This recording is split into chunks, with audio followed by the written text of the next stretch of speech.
Ei, irmão, presta muita atenção. A palavra de Deus vai fazer uma comparação de como é o reino do céu. Daí eu faço uma pergunta antes. De quem que é o reino do céu? Quem que é o dono? Não é Deus? Então a palavra fala aqui lá em Mateus 20, no versículo 15, vai falar assim: ou não me é lícito fazer o que quiser do que é meu? Uma pergunta. Ou é mau o teu olho porque eu sou bom? Assim os derradeiros serão primeiro e os primeiros derradeiros, porque muitos são chamados, poucos são escolhidos. E aí na minha mente veio um estralo na hora, porque também lá em Mateus 22, no versículo 14 vai dizer: porque muitos são chamados, mas poucos escolhidos. Duas parábolas em comparação ao reino do céu está dizendo a mesma coisa, que muitos são chamados, poucos são escolhidos. Os primeiros, né, serão os últimos, e os últimos serão os primeiros. Essas duas parábolas, que a parábola da vinha vai falar a respeito disso, que os primeiros se tornaram o último e os últimos se tornaram o primeiro, porque ele vai contar, né, que o trabalhador da vinha, o pai de família, saiu para procurar trabalhadores, e daí que aconteceu? Os que trabalharam primeiro, né, receberam por último. E os que eram o último receberam o primeiro e trabalharam pouco. Ei, e aí Deus me chamou, o reino do céu é assim, irmão. O reino do céu é assim, Deus está chamando pessoas. Deus está chamando pessoas agora, e você já foi chamado antes. Não tenha inveja dele, porque ei, o reino do céu é de Deus, entra quem quer. Não é conforme a sua justiça, não. Não é conforme a sua justiça, é conforme a justiça de Deus. É conforme ele estabeleceu, o reino é dele. Então se alguém está chegando agora e está fazendo, irmão, aquilo que Deus chamou ele para fazer, porque o trabalhador da vinha foi lá e chamou, combinou com ele, ó, faz isso. E aí no final, ele foi digno do trabalho dele, e o dinheiro é dele.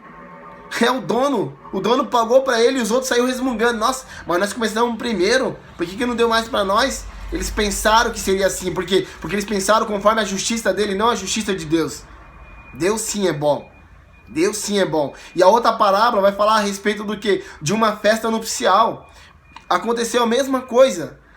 Os últimos se tornaram o primeiro, porque ali na festa nupcial, comparada ao reino do céu, o que acontece? O servo sai para fazer o convite para os convidados. Os primeiros eram os convidados dessa festa. Existiam os convidados específicos. E foi enviado os convites e eles, ó, fizeram pouco caso. Tinha trabalho, tinha isso, tinha aquilo, tinha casamento, tinha tudo, menos querer aceitar o convite para a festa nupcial, a festa no reino do céu.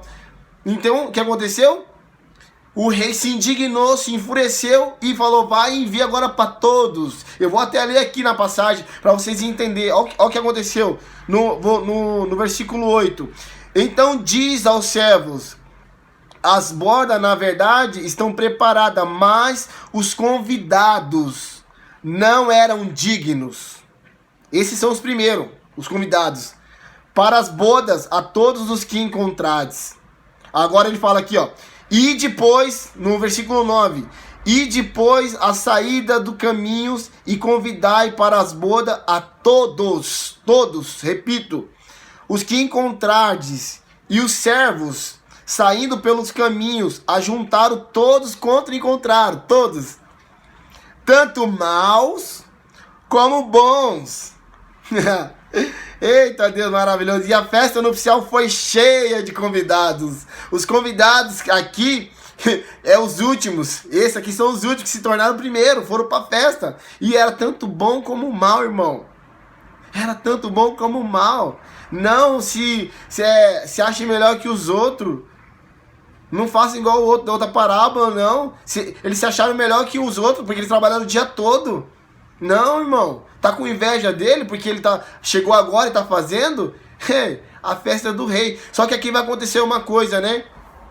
Vou até ler aqui pra vocês verem. Isso que a gente tem que se atentar. No versículo 11. E o rei, entrando para ver os convidados, viu ali um homem que não estava trajado como veste de núpcia. E disse-lhe, isso me chamou muita atenção. Olha o que o rei disse, depois de não ver ali, ele trajado com uma veste nupcial. Foram convidados, todos foram convidados. Você foi chamado também, independente, irmão, primeiro ou depois. Você foi chamado, tá? entra na festa. Só que para entrar na festa tem as condições. E tem que ter veste nupcial. Não pode ter mancha, irmão. Tem que ser perfeita a veste para entrar lá no céu. E aí o que acontece? O rei disse assim, ó, depois de ter encontrado esse cara sem veste, e disse: amigo, como entraste aqui não tendo veste nupcial? Uma pergunta. E o que me chama a atenção é que chamou de amigo. Ei, amigo, como você entraste aqui não tendo veste nupcial? O problema aqui não é a entrada. O problema aqui é o que você está se vestindo. E eu creio aqui que é o que? Deus está falando das suas vestes. Não adianta, irmão, você andar com ele, estar com ele, assim como o próprio Judas. Judas foi chamado de amigo. Ele vai ser seu amigo. Quem está chamando aqui é o rei. Amigo. Só que se você não limpar as suas vestes, não purificar ela no sangue do cordeiro, né, não se arrepender, não adianta, por mais que você ande com ele pode até te chamar de amigo, porque ele sabe que você tá ali, mas você tá igual os outros, cara, murmurando, invejando, se achando melhor que os outros, indo pela sua justiça e não pela justiça dele. Daí ele tá te chamando, amigo, como você entrou aqui desse jeito? Não era para entrar assim, não era para chegar aqui com inveja, não era para chegar aqui dessa forma, não.